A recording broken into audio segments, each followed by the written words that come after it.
Get ready for one of the most unexpected and heartfelt graduation speeches you'll ever hear.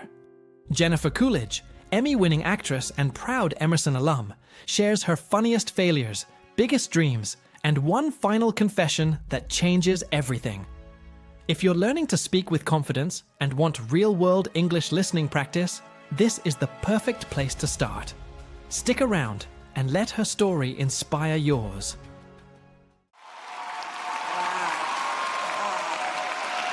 Wow. Wow. Yeah. You all made it. Look at you. All of you made it this morning. I don't know how you did it.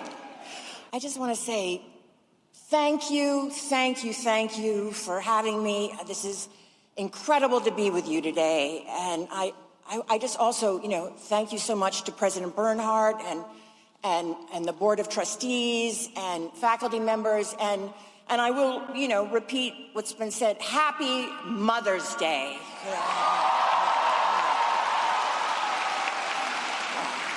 And those very proud moms out there. I don't know if any of you know this, so I'm going to tell you. See, I have always wanted to do this. And during COVID, I pitched myself for this job. And I even put myself on tape. I really did. And it's still on my Instagram. I did a speech in front of some scary looking dolls at my house. And I did it, this was during the very center, the scariest part of lockdown. And I ended up getting a note back. And they said, we've decided to go in a different direction. I guess I just want to say, I guess it wasn't my year, But I want you all to know that I grew up just 40 miles down the road in Norwell, Massachusetts. I did. And if you had told the kids that I grew up with, that I would once, one day, I would have this opportunity like this, they would have laughed in your face. And I'm being honest, and to be fair, I kind of get it, because I was a very, very strange kid. And I guess you had to be there, but I was really kind of odd, and I promise you my parents will vouch for me. And to all the parents and caregivers in the audience that are worried about their kids succeeding, I just want to say, don't. And I say that because when I was in the first grade, the last day of school was called Field Day. And Field Day was a really big deal. It was when grades 1 through 6 competed all together at Osborne Elementary. And my teacher took our class out to the obstacle course, and before we ran it, she just wanted us to know what we had to do. And she walked us all through the pointing out everything. You have to go through the tires, you have to go under a log, you have to jump over this, you have to swing on the ropes, and then you have this last sprint to the end. And that's when you finish, you cross the finish line. And when the gun went off, I ran like hell. I did, and I was running alongside Kathy Merritt, the fastest girl in school, and I crossed the finish line ahead of her, and I was so elated that I had won. And, it meant, to me, it just meant that I was going to get the blue ribbon. And then the teacher came up to me and told me that I didn't win the blue ribbon because I was disqualified. And it turns out I had skipped all of the obstacles. I just ran along the outside, And it was just incredibly traumatizing because You know, I don't even know if I've, you know, the whole school started to shame me about this. And, you know, I mean, this was like 15 years ago, so it feels like yesterday. You know?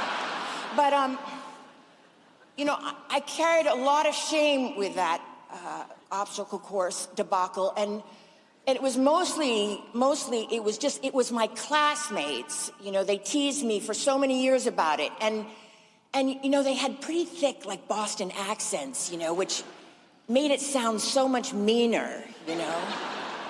Like they were saying stuff like, "Good going, Jennifer, you friggin' idiot." And, "Who taught you directions? Amelia Earhart?" And, you know, "Jennifer, the clams in my chowder are smarter than you." You know, "Go Sox!" But you have to understand that I became completely paranoid as a little girl, and that I didn't understand. It was completely clear that I didn't understand what was going on, and I kind of didn't. You know, I was unaware, and you know, I realized I was going to go the rest of my life as a joke, and I was so uncomfortable with myself. You know, I began to completely live in my head, and from that moment on, and you know, even as a child, you know, who was scared, I just couldn't comprehend the world somehow, and somehow I made the decision in this moment, and I remember it well, that you just have to have insane expectations and believe they're going to come true. And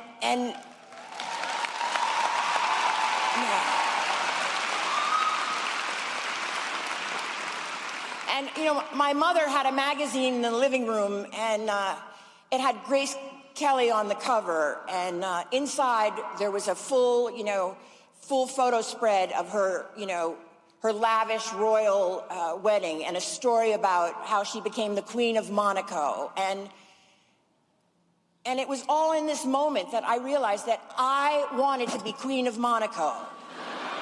And I genuinely, I'm not kidding, I convinced myself that I had a chance at it. And I almost hypnotized myself into an impossible life. I planted the seed, something, you know, so far beyond that, you know, something realistic, you know, in my brain. And I expected something great would really happen to me. And in retrospect, it was the one and only thing I really had going for me. And, you know, I had this thing inside of me telling me that I could achieve anything in this world, you know, and there was just nothing to back it up, you know, and I mean, and I'm really talking like severe depression aside, you know, my fantasies somehow they sort of gained momentum, and I sort of started to power my reality somehow. And you can always probably relate to really wanting something. I bet everyone in this room really wants something. And you know, maybe it's a writer here. You want to be a famous writer, or just a decent writer, or a great director, or an actress who gets a job or two. You know, whatever you want. But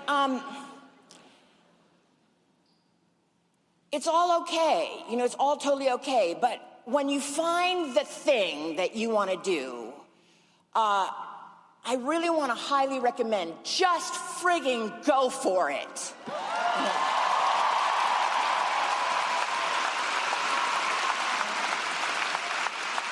I mean, you really have to psych yourself up into believing absurd possibilities, and you have to believe that they are not absurd. And, you know, because, you know, there's nothing foolish or accidental, you know, there's nothing foolish, there's nothing accidental, you know, about expecting, you know, the seemingly, you know, things are unattainable for yourself, you know, and I don't care so much about what other people think right now. You know, for so much of my life, I was in this constant state of just recovering from something that someone had said to me or had said about me. And you know, that's what you get if you're overly sensitive. You know, like I'm sure a lot of you can relate to this, but you know, there is a benefit to being overly sensitive, and that is, I don't know, I think somehow you're better at stuff. I don't know. You're taking in, it's such a hard hit when people say stuff and you see, you know, no one else is sort of reacting and you take it hard. But I swear to God, you pay for you benefit from the hit. And I don't even regret that anymore. And, you know, I just want you all to hear me say that don't listen to the people who mess up the real story that you've got going. And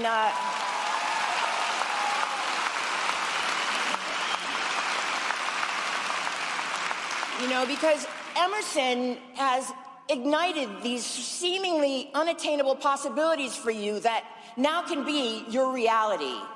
And it is your ability to convince yourself you really can make it, because you really have to be your own champion. And so this is my advice. And that really was my advice, the main part of my advice. But I do have one last little confession to make. And that was that, you know, the story I told you about the obstacle course, you know, it was just a metaphor. No, I'm joking. No. Wait, but you know, before you turn to me, I want you to know, it really did happen. It really did. And it was super traumatizing, and you know, but I've somehow lived through it, and I brought it up to all of you today, you know, not to rehash old wounds or anything, but rather so I could tell you that, I mean, it really doesn't matter what anyone thinks or says.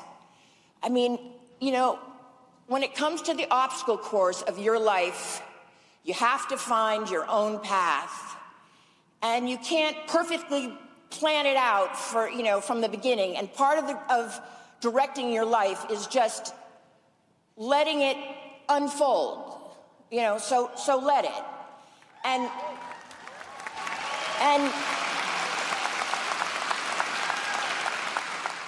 personally, you know, the best thing that happened to me is that it didn't happen to me for a very long time. And it didn't happen, you know, it just didn't happen early on. And I think that is what kept me going with my unrealistic belief in myself and what was possible. And despite all of the hideous rejection, it just went on. You know, I mean, I got turned down. Like, I would go in for an audition where my only line was to get in an elevator and just saying, "Going up?" And they didn't want me, you know? But, yeah, it's the incredible belief in yourself. And, you know, it's even easy, you know, rejection, you know, I say, take the rejection, you can handle it. But, you know, and it looks like it's easy for me to say that now, but it was really hard, I have to say, it was. And it still is hard, it really is. I mean, like I told you before, it took me, you know, 2 tries to even get this gig, you know? And that's okay. And, you know, it's okay to be sensitive and feel things. I just want to say, feel things profoundly. And you're so young, you know, and you really can handle it. And I promise you. And, I mean, you know, you may be leaving Emerson, but you are not leaving one another. And I know we're living in very scary times, and I just want to say, hold on to each other. And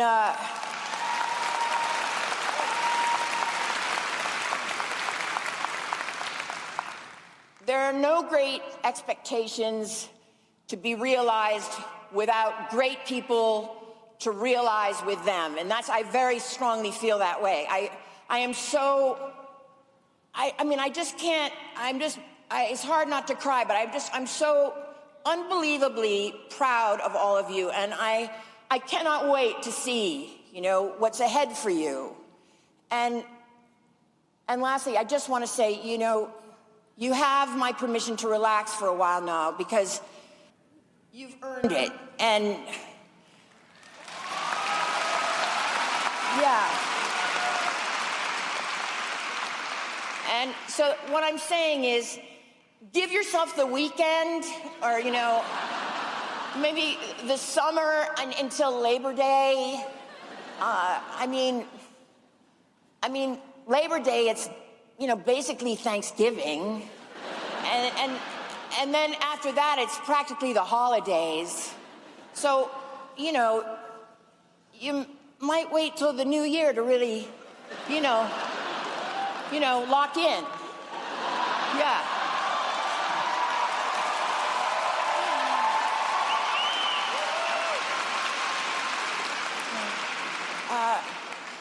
The pure wins in life really call for celebration, and this today, for all of you, is a pure win. And I want to encourage you to stand up for what you believe in and for what Emerson stands for. And now I really just want to say to the great class of 2025, congratulations. And as Elle Woods, my co-partner in crime, would say, we did it.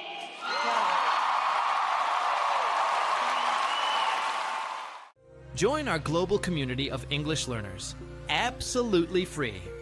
Download video transcripts, listen offline, start our beginner course, and join live classes with certified teachers. Access over 1,000 resources to improve your English faster. Everything's in one place. Community.englishspeeches.ca. Let's speak English together.